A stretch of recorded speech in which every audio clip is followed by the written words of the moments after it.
Bom dia, queridos. Seguimos acompanhando o apóstolo Paulo em suas viagens missionárias. Já mencionei por 2 vezes anteriormente que Paulo tinha uma estratégia missionária.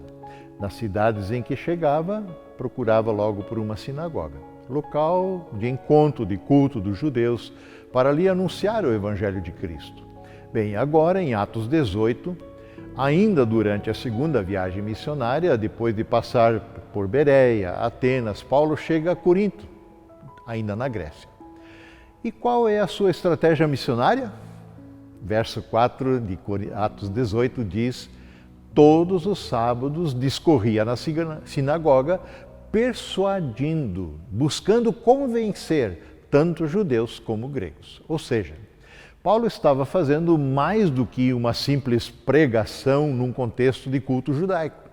Assim como já fez no contextos anteriores, onde Paulo discutia, arrazoava, argumentava com base nas Escrituras e na Palavra de Deus a respeito de que Jesus é o Cristo de Deus, é o Salvador prometido, aqui os verbos utilizados são igualmente fortes. Paulo buscava convencer, persuadir tanto judeus como gregos a respeito da mesma verdade. E no capítulo 19 de Atos, já durante a terceira viagem missionária, Paulo chega a Éfeso. E o cenário não é diferente. Onde encontramos Paulo? Atos 19, verso 8. Paulo entrou na sinagoga e ali falou com liberdade durante 3 meses, argumentando convincentemente acerca do reino de Deus. Ou seja, Paulo faz mais do que simplesmente entregar uma mensagem, dar um discurso religioso. Ele se empenha em convencer as pessoas do evangelho que anuncia, argumentando convincentemente a respeito. Se você for dar um testemunho, seja lá a respeito do que for, e não for convincente, certamente seu testemunho não terá valor, será rejeitado.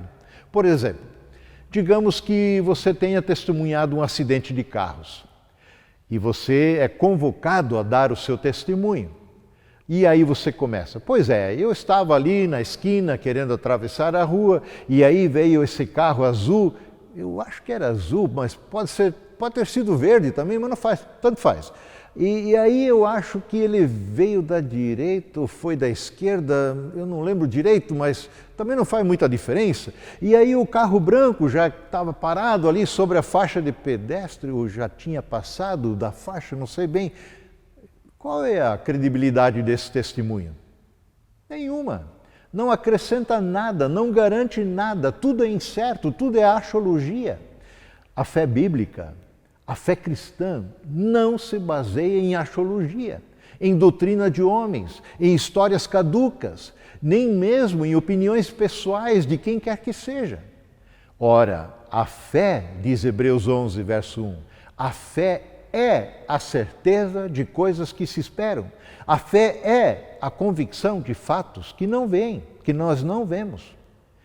Jesus não é uma lenda, não é uma história mitológica tipo Zeus, o deus dos deuses, Apolo, deus da luz, Afrodite, deusa do amor na mitologia grega, ou Odin, o rei dos deuses, ou Thor, o deus dos raios e trovões na mitologia nórdica. Jesus não nasceu da cabeça de um autor, de um conto de fadas qualquer. Jesus nasceu gerado pelo Espírito Santo de Deus em uma virgem chamada Maria. Nasceu em um dia datado na nossa história, quando César Augusto era imperador de Roma. No ano em que ele publicou um decreto ordenando o recenseamento em todo o Império Romano. Esse recenseamento foi executado quando Quirino era governador da Síria. Foi nessa ocasião, na cidade de Belém, um lugar concreto da Judéia, que Jesus nasceu. Ainda que não estivesse registrado numa hospedaria ou num hotel, o nascimento de Jesus foi testemunhado pelos pastores, pelos magos que vieram do Oriente. E este Jesus, de carne e osso, cresceu se fortaleceu, encheu-se de sabedoria, sabedoria essa que foi atestada pelos próprios doutores da lei com quem Jesus conversou ainda criança. E a graça de Deus estava sobre ele, diz Lucas 2, verso 40. Esse Jesus de Nazaré foi aprovado por Deus diante de vocês por meio de milagres, maravilhas, sinais que Deus fez entre vocês por intermédio dele, como vocês mesmos sabem, diz Pedro em seu discurso lá de Pentecostes. Este mesmo Jesus foi morto e crucificado por nós. E como prova derradeira da sua vida e ministério, Deus o ressuscitou dos mortos. Foi visto e tocado por muitos, dentre eles o próprio apóstolo Paulo, com quem teve um encontro a caminho de Damasco.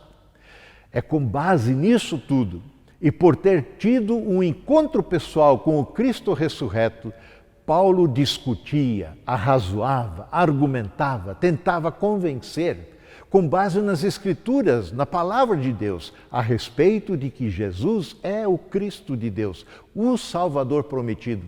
É com base nisso tudo, por ter tido um encontro pessoal com o Cristo vivo, que todos os sábados Paulo ia à sinagoga e buscava convencer tanto judeus como gregos que Jesus é o Cristo de Deus, o Salvador prometido. É com base nisso tudo, por ter tido um encontro pessoal também com o Cristo eterno, com essa certeza em seu coração, Paulo chega à cidade de Éfeso, Atos 19 que estamos olhando, e o cenário não é diferente.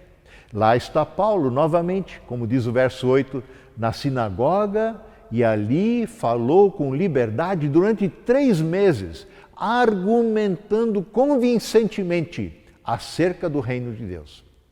Então, gente, não é uma formação teológica que me faz argumentar convincentemente a respeito de Jesus. É somente a convicção de um encontro pessoal com esse Cristo vivo. Encontro esse que se dá por meio da fé nele. Fé que acolhe o seu Evangelho, fé que recebe o Cristo vivo.